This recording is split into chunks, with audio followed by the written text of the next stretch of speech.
Salut à tous, le journal du foot de ce samedi 30 mai. Cristiano Ronaldo n'est plus le sportif le mieux payé de la planète. Le magazine Forbes affirme que Roger Federer devance désormais le footballeur avec une rémunération brute d'environ 95 millions d'euros, même si cela se joue dans un mouchoir de poche entre le tennisman et la star de la Juve. Lionel Messi est juste derrière en troisième position avec 93 millions d'euros de revenus publicitaires inclus, et avec ses 85 millions empochés par an, Neymar n'est pas à plaindre non plus.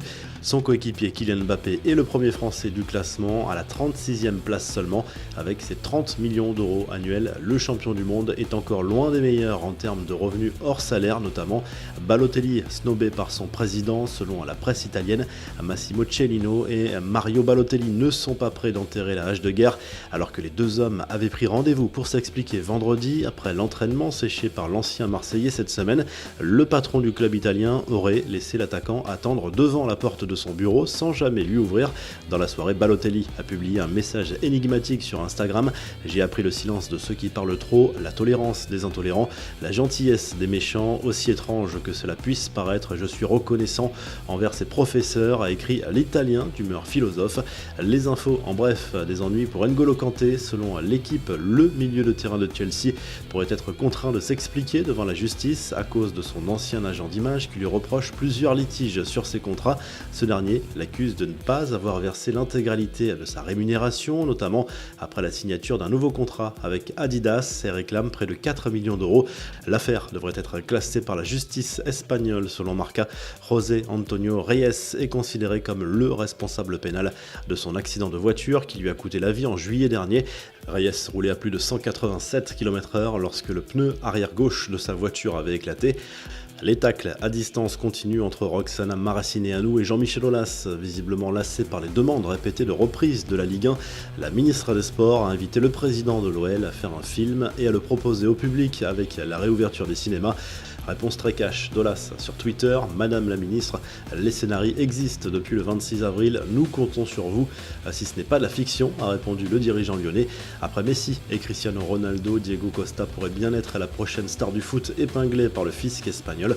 Poursuivi pour fraude fiscale, le buteur de l'Atlético a vu le parquet requérir une peine de 6 mois de prison contre lui. L'international espagnol d'origine brésilienne n'aurait pas déclaré plus de 5 millions d'euros touchés en 2015 en utilisant des sociétés écrans basées à l'étranger. Aucun risque malgré tout de le voir en prison, dans la mesure où les peines inférieures à 2 ans ne sont pas exécutées en Espagne. Il devrait payer une très forte amende. Mauvaise nouvelle pour la ville d'Istanbul. Selon le New York Times, la prochaine finale de la Ligue des Champions pourrait changer de stade en raison de l'épidémie de Covid-19. L'UEFA envisage de la déplacer à Lisbonne pour limiter les déplacements. Comme le Barça, il y a quelques jours, le PSG a lancé ses masques de protection aux couleurs du club, à retrouver en vente sur le site officiel. Il s'agit d'un package de 2 modèles vendus au prix de 15 €. L'un est aux couleurs du club avec un logo discret sur le côté, l'autre met en avant le slogan du PSG, ici c'est Paris.